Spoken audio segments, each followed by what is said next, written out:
My girlfriend posted, "Toxic trait, dating a man who peaked in high school," with a photo of my old football jersey. I commented, "Toxic trait, dating someone you're embarrassed by." Then I packed her things and left them on her sister's porch. What her sister called me and said, "Honestly, fair enough." Original post. I, 27 male, work as an HVAC technician. I got my certification right out of high school, did 2 years of apprenticeship, and now I work for a solid company doing residential and commercial installs. I make $68,000 a year, which in my area is perfectly fine. I own my truck. I rent a decent 1-bedroom. I have a retirement account. I pay my bills on time. I'm not flashy. I'm not struggling. I'm just a guy who works with his hands and goes home tired and drinks a beer on the couch, and that's my whole thing. I also played football in high school. Quarterback. I was pretty good, all conference 2 years, led the team to a state semifinal my senior year. I had a couple Division III schools sniffing around, but nothing serious, and honestly, I didn't want to go to college. I knew what I wanted to do, and I did it. The football chapter of my life closed when I was 18, and I haven't lived in it since. But I kept some stuff. My jersey, a couple of game balls, a framed photo of the team from our semifinal run. Normal nostalgia stuff. It's in a box in my closet, not mounted on the wall like a shrine. My now ex-girlfriend and I had been together for about a year and a half. She works in digital marketing for a startup, social media management, content creation, that kind of thing. She's online constantly. Instagram, TikTok, Twitter. It's basically her job and her hobby, and sometimes I couldn't tell where one ended and the other began. When we first started dating, she thought the HVAC thing was charming. Her word. She told her friends I was rugged and handy, and she liked that I wasn't another tech bro in a Patagonia vest. I thought that was cool. She seemed to genuinely appreciate that I was different from the guys she usually dated.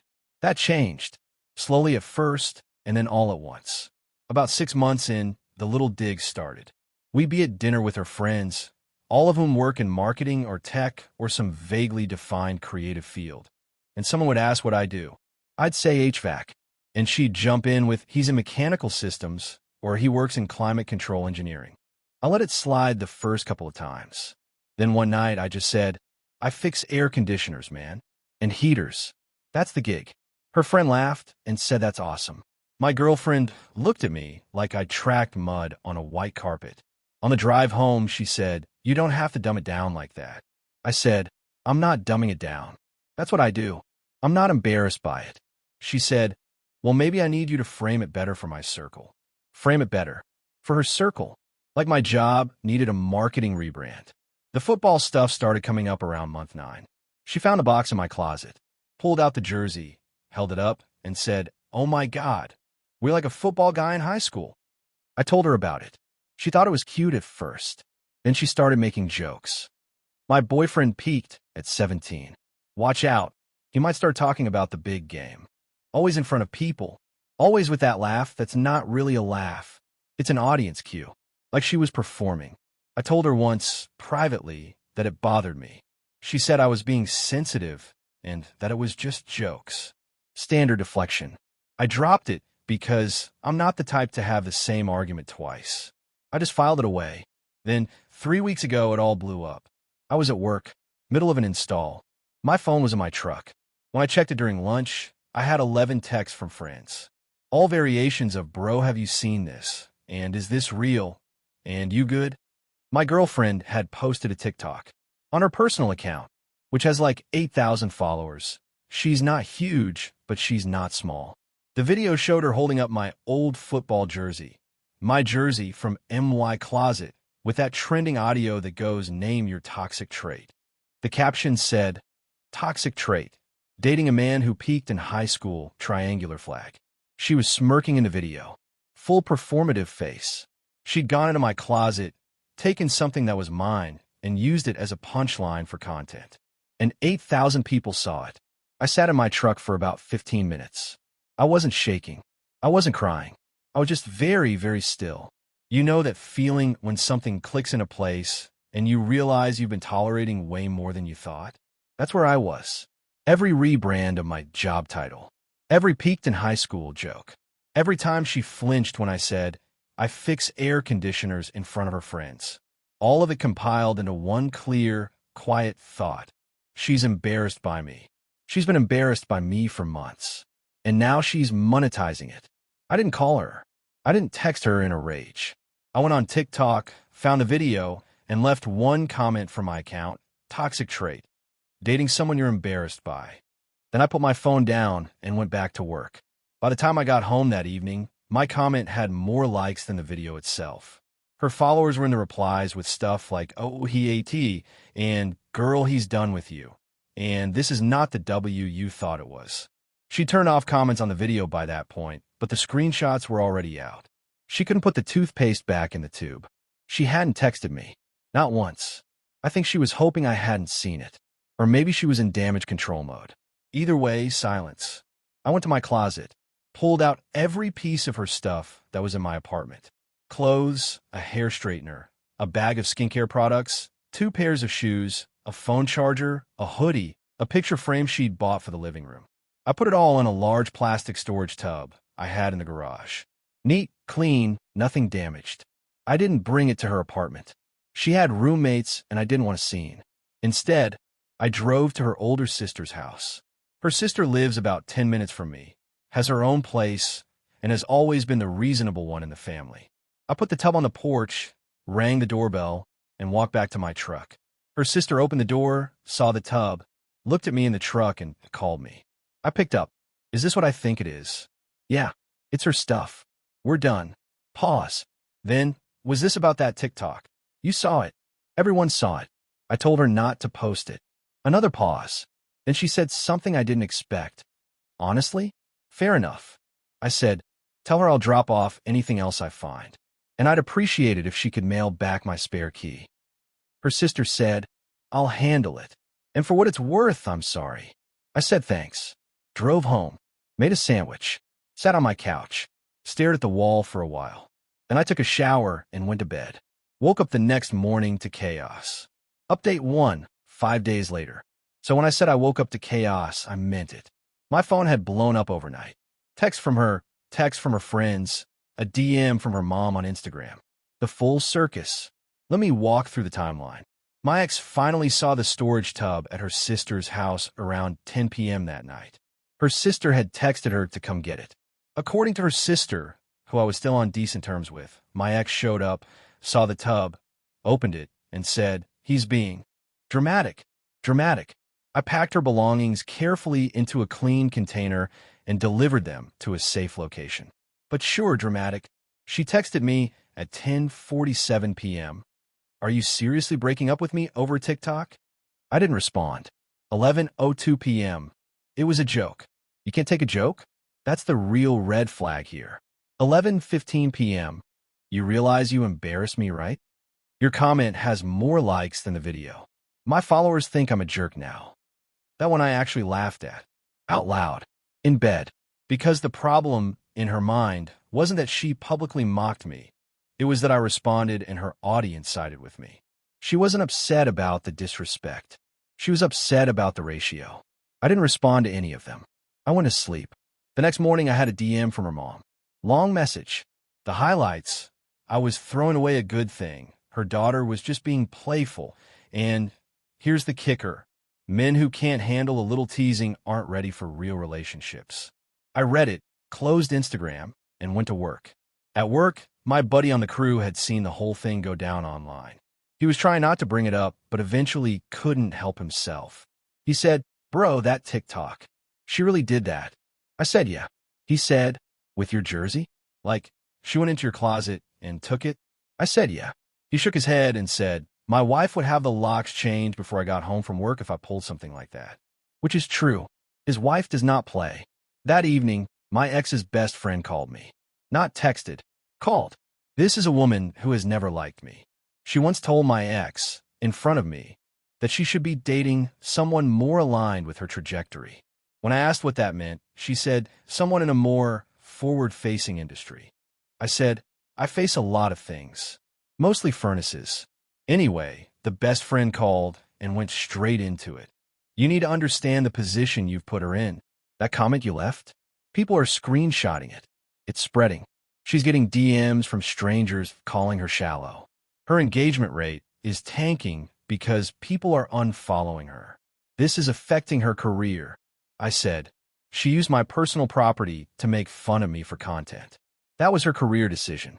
My comment was 6 words. You could have talked to her privately. She could have mocked me privately. She chose an audience. I gave her 1 sentence in the same venue.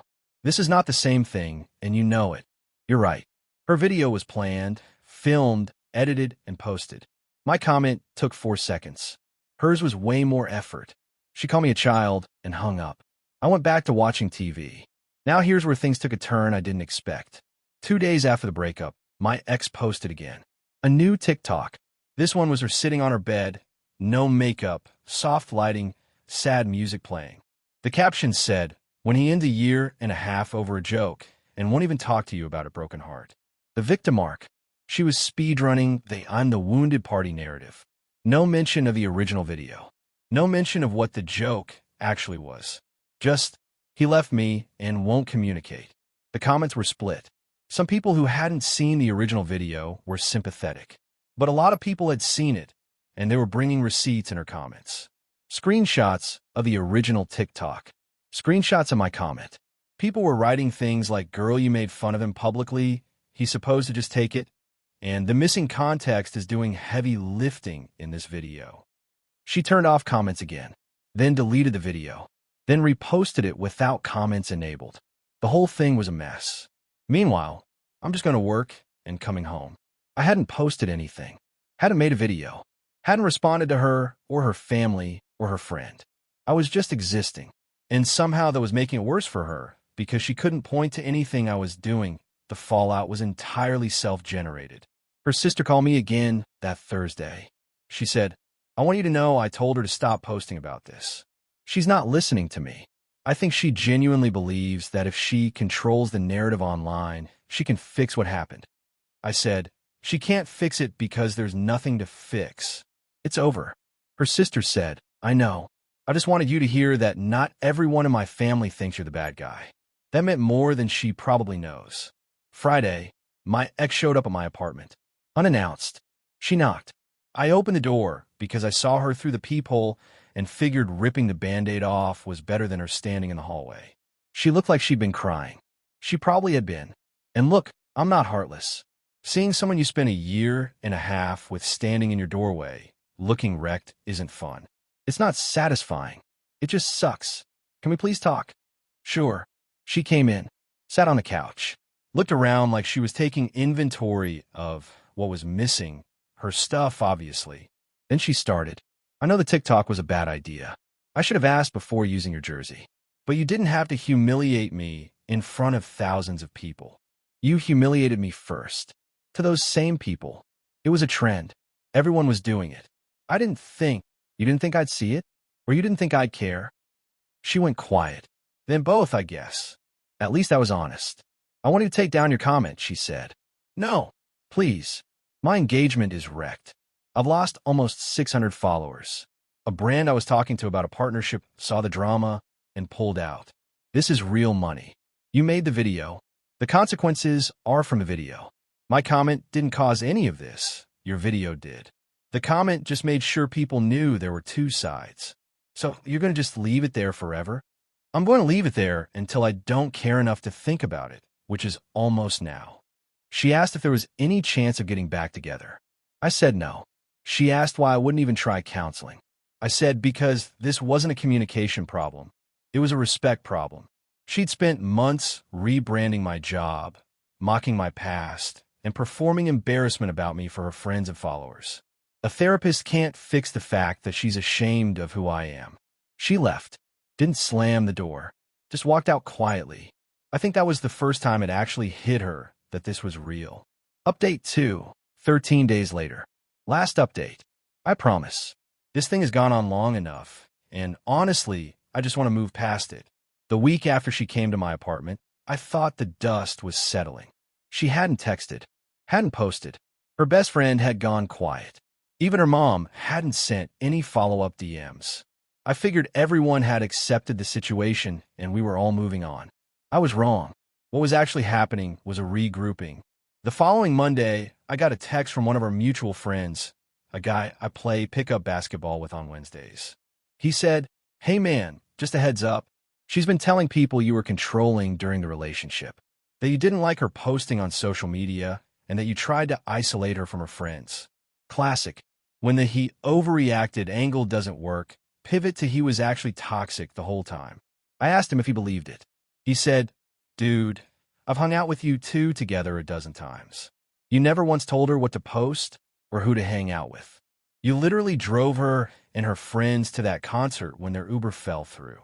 You're the least controlling guy I know." I appreciated that more than he knows. But the rumor was out, and it was spreading the way rumors do, quietly, without my knowledge, through conversations I wasn't part of. Over the next few days, I noticed small things. A couple of mutual acquaintances who used to like my Instagram post stopped. A woman in our extended friend group who I'd always gotten along with left me on read when I responded to her story about a restaurant recommendation. Nothing dramatic, just the subtle social distancing that happens when someone's been talked about behind their back. Here's what I decided to do about it. Nothing. And I mean strategically nothing. I didn't post a rebuttal. I didn't call people to plead my case. I didn't confront my ex about the rumors. I just kept living my life exactly the same way I'd been living it. I went to pick up basketball on Wednesday, like always. I went to my buddy's place to watch football on Sunday, like always. I showed up to a mutual friend's birthday dinner and was normal and relaxed and didn't mention my ex once. I let people see me being the same guy I'd always been, and I let them reconcile that with whatever story she was telling. And slowly, not dramatically, not overnight, the math stopped adding up for people.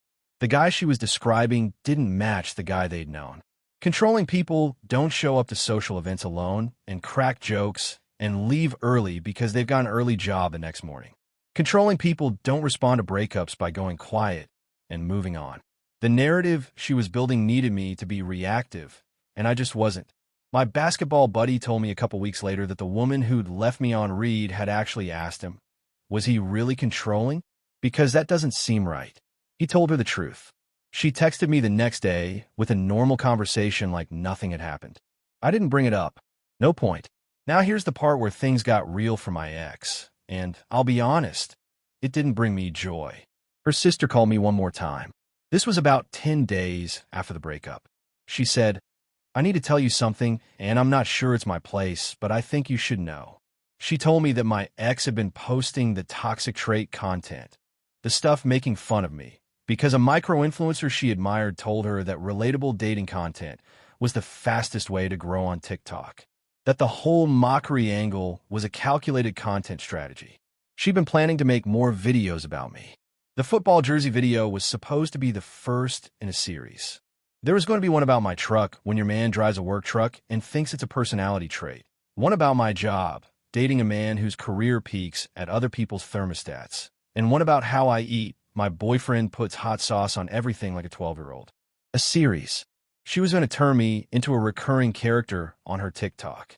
A punching bag she could ride to 50K followers.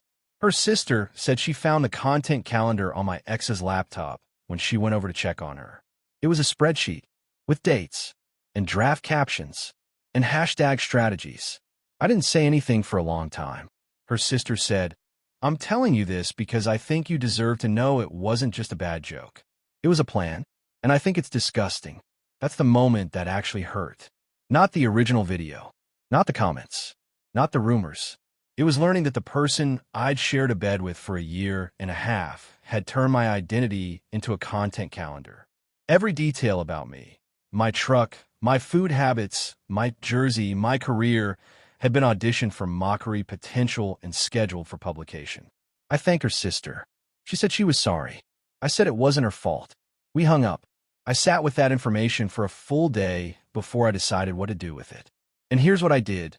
The same thing I've been doing. Nothing public. Nothing retaliatory. But I did do one thing. I called 3 people. My basketball buddy, the mutual friend whose birthday dinner I'd attended, and one other close friend in the group. I told each of them, privately and calmly, about the content calendar. I told them about the plan series. I told them that the jersey video wasn't a spontaneous joke. It was episode 1. I didn't ask them to do anything with the information. I just said, I think you should know who you're dealing with. I didn't tell them to spread it. I didn't post it. I didn't even ask for the spreadsheet as proof. I just told 3 people the truth, face to face, and let the information exist. Within a week, it had made its way through the entire friend group. Not because anyone was gossiping maliciously, but because the content calendar thing was so genuinely disturbing that people could not talk about it. The idea that someone would systematically turn their partner into content with a spreadsheet and a hashtag strategy hit a nerve that went way beyond our situation. It made people look at her differently. Not because I asked them to, because the information spoke for itself. 2 of her close friends in the group, women who'd been defending her, quietly stopped posting with her. One of them told my basketball buddy that she'd confronted my ex about the content calendar, and my ex had said, "It's not that deep. Every influencer does it." That response apparently ended the conversation and the friendship. Her follower count, which she'd been trying to protect this whole time, continued to drop. Not catastrophically, but steadily. The brand deal she'd mentioned was gone. The relatable dating content strategy had backfired so completely that her account became associated with the drama rather than the content. She'd turned herself into a cautionary tale in the exact community she was trying to impress. I don't know the full scope of the professional impact, and honestly, I don't want to. I'm not tracking her metrics or checking her page. My basketball buddy occasionally mentions something he's heard secondhand, and I usually change the subject.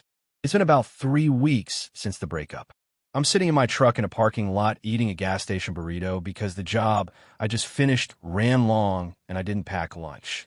It's cold outside, and the heater in my truck works perfectly because, HVAC technician. At least the career she thought was a punchline keeps me warm. My jersey is back in a box in my closet.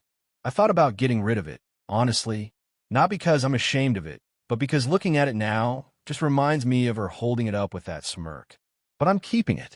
That jersey is from the best season of football I ever played, and I'm not letting someone else's disrespect rewrite my relationship with my own memories. The friend group is mostly intact. I kept the people who mattered. A few acquaintances drifted toward her side, and I genuinely don't care. The core group, the basketball guys, the close mutuals, they know the full story, and they stuck around. That's enough. Her sister texted me last week. Just said, "Hope you're doing okay." I said I was. She said, "Good. You deserve better than that." I said thanks. Short conversation, but it meant something. I don't have a victory lap to run here. I didn't destroy her. I didn't go on a campaign. I left one comment on one video, packed her stuff neatly into a tub, and told a few friends the truth. Everything else was gravity. She built something unstable, and it fell down. That's not revenge. That's physics. The only thing I keep thinking about, and this is the part one don't say out loud, is the spreadsheet. The content calendar, because that means every time she looked at me, she was cataloging material. Every time I put hot sauce on my eggs, or drove my work truck, or mentioned a job, some part of her brain was filing it under content.